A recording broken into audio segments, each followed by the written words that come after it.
सुंदरपुर एक बहुत ही खूबसूरत जंगल था जहाँ सभी पक्षी मिलजुल कर रहा करते थे। उस जंगल में एक खूबसूरत बाग भी था। उस बाग में हर तरह के फल लगते थे। गुड़िया और कुकू, चलो बच्चों बाग से फल लेकर आते हैं। गुड़िया और कुकू जल्दी से अपनी अपनी टोकरियाँ उठा लेते हैं और अपनी मम्मा के साथ फल लेने चले जाते हैं।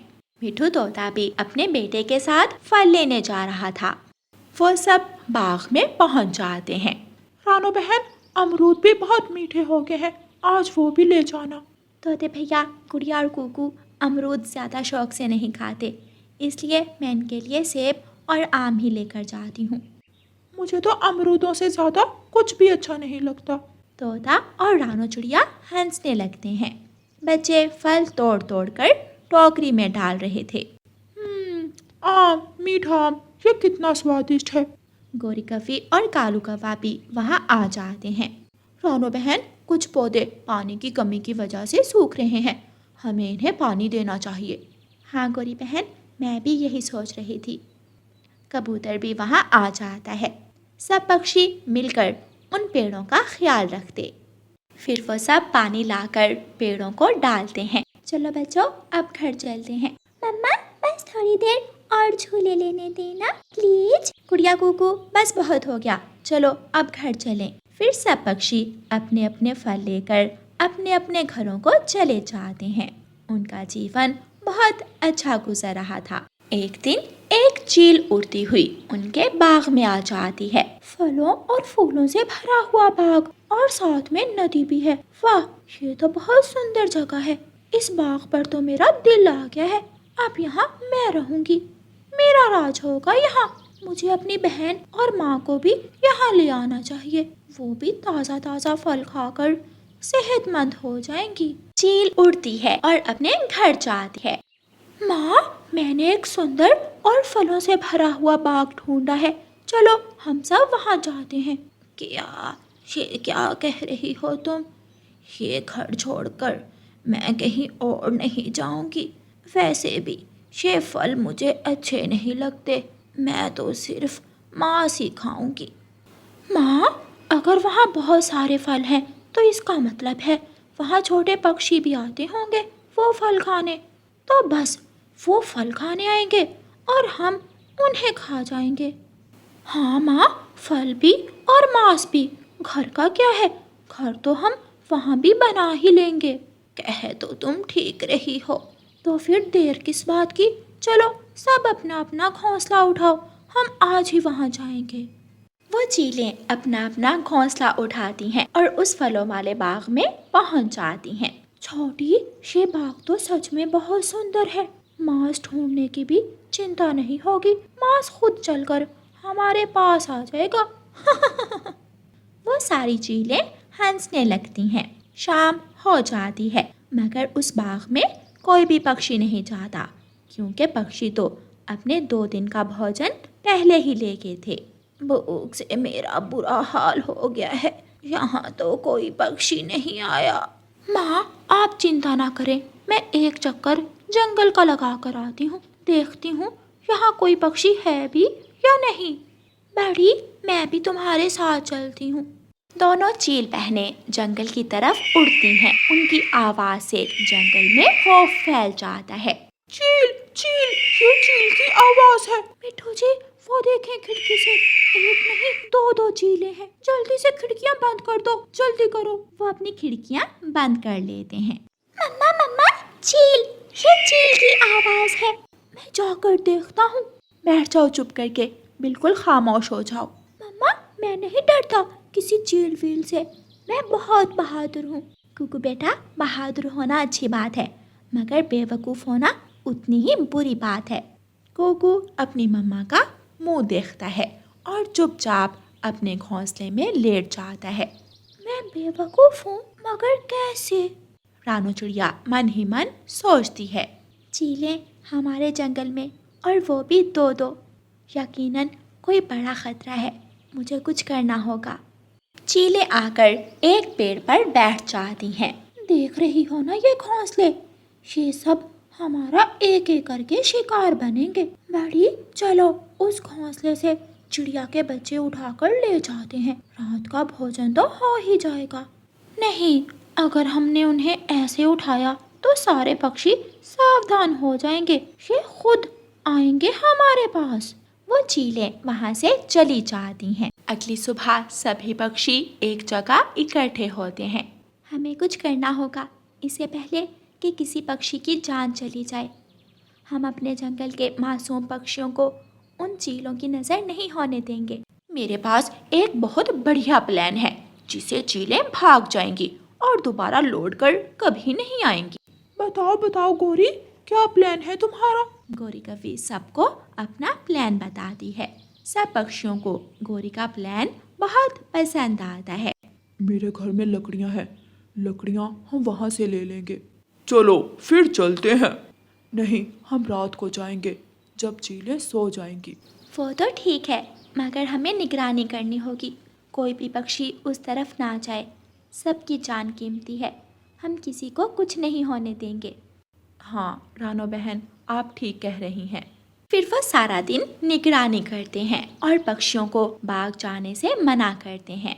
रात हो जाती है। सब पक्षी लकड़ियों को आग लगाकर चीलों के घोंसले के पास चले जाते हैं और उनकी पूंछों को आग लगा देते हैं। हाय रे, मेरी पूंछ। सब चीलें रोती हुई वहाँ से भाग जाती हैं।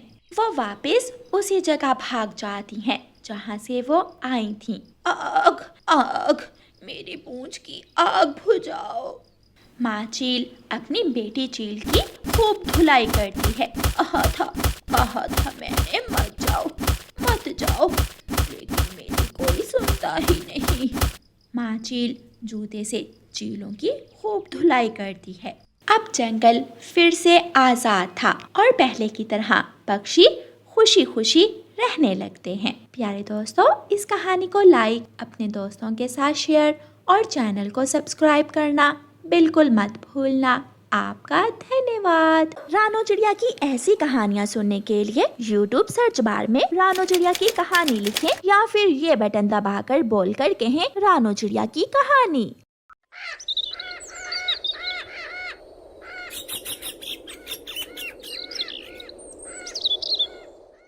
चिड़िया और कबूतर एक पेड़ पर बैठे हुए थे। चिड़िया बहन, न जाने क्यों आज मुझे सारी रात नींद नहीं आई। सारी रात बहुत बुरे बुरे सपने आते रहे हैं। कबूतर भैया, सपने तो सपने होते हैं, सपनों पर इतना ध्यान न दें। तभी वहाँ पर चाचा छमछम आ जाता है। कबूतर, मैं तुम्हारी माँ वाले जंगल से आया हूँ। तुम्हारी माँ बहुत बीमार है, वो तुम्हें बुला रही है। ये सुनकर कबूतर रोने लग जाता है।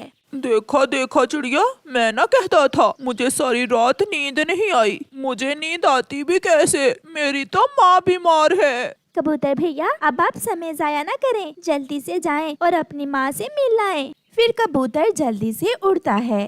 पहाड़ों वाले जंगल के साथ ही पूर्व वाले जंगल में कबूतर की माँ रहती थी। कबूतर अपनी माँ के पास पहुँच जाता है। माँ, मैं आ गया हूँ। बेटा कबूतर, कल से मेरी तबीयत कुछ ज्यादा ही बिगड़ गई है। आज रात से मेरी सांसें रुक रही हैं। अब मैं आ गया हूँ ना माँ, मैं आपको अपने साथ ही ले जाऊंगा। नहीं बेटा, मेरे पास समय नहीं है। बेटा, ये हार मैंने अपनी बहू के लिए रखा हुआ था, ये आप रख लो। जब मेरी याद आए तो इसे देख लिया करना। ऐसा कहते हुए कबूतर की माँ मर जाती है। कबूतर बहुत रोता है। माँ, मुझे माफ करना, मगर मुझे विदेश भेजने का फैसला भी तो आपका ही था। फिर कबूतर अपनी माँ का हार लेकर वापस चला जाता है। सारी रात कबूतर उस हार को देख कर अपनी माँ को याद करता रहा। सुबह हो जाती है। चिड़िया सुबह सवेरे ही कबूतर के घर आती है। कबूतर भैया, आपकी आंखें क्यों लाल हैं और आप रो क्यों रहे हैं? माँ मर गई चिड़िया, मेरी माँ मर गई। ऐसा कहते हुए कबूतर बच्चों की तरह रोने लग जाता है। हौसला रखें कबूतर भैया, जो आया है उसे जाना तो है, बारी बारी सबने चले जाना है। ये हार मेरी माँ की आखिरी निशानी है।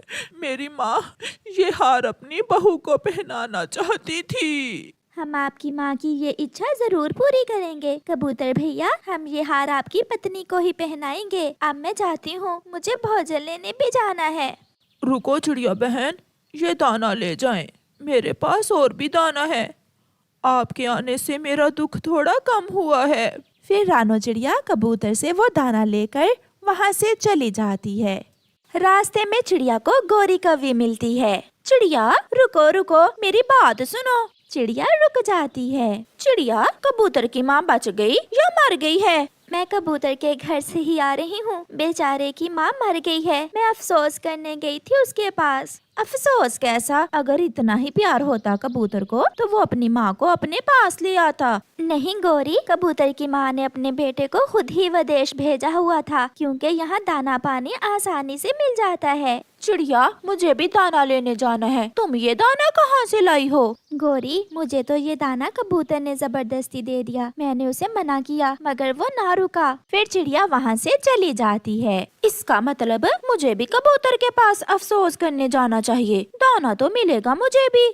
ऐसा सोचकर गोरी कौवी कबूतर के घर अफसोस करने जाती है। कबूतर, हौसला रखो, हम सब हैं तुम्हारे साथ। माँ मर गई तो क्या हुआ, तुम मुझे ही अपनी माँ समझ लिया करना। बड़ी बहनें माँ की तरह ही होती हैं। ये सुनकर कबूतर फिर से रोने लग जाता है। गोरी बहन, आप सबके प्यार की वजह से मुझे ये दुख भूलने में मदद मिलेगी। मुझे जीने का सहारा मिलेगा।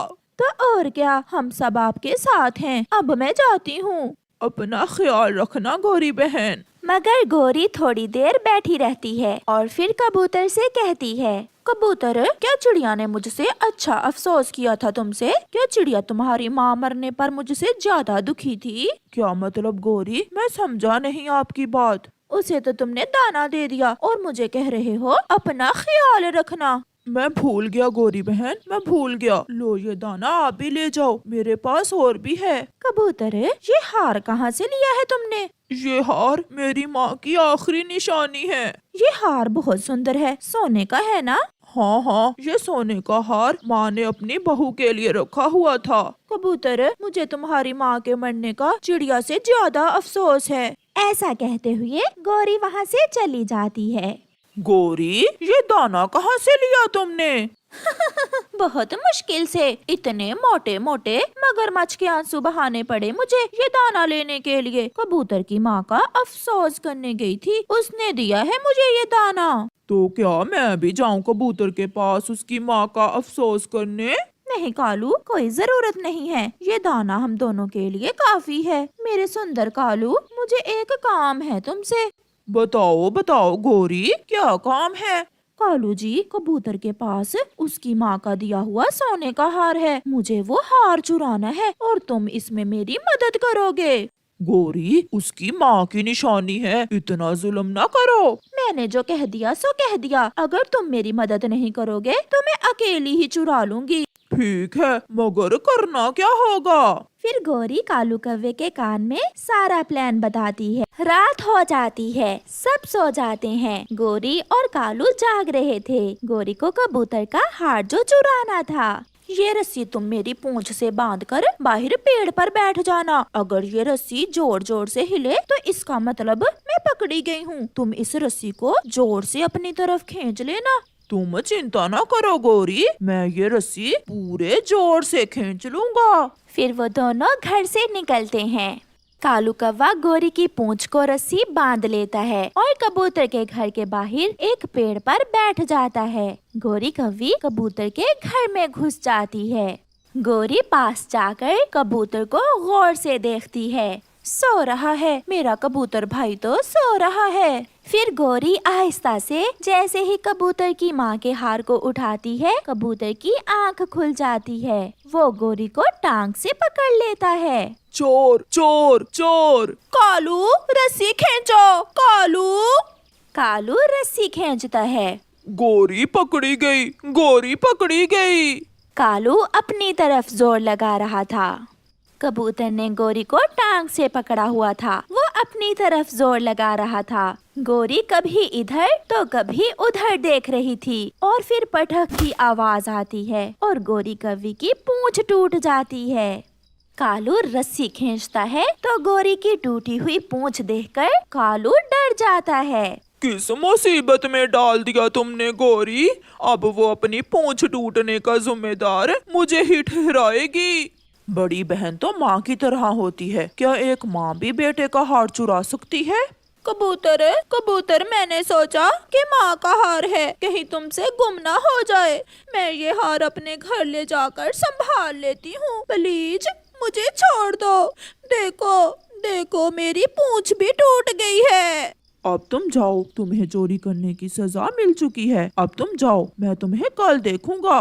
फिर गोरी बिना पूंछ के वहाँ से ऐसे दौड़ती है जैसे कोई रॉकेट हो।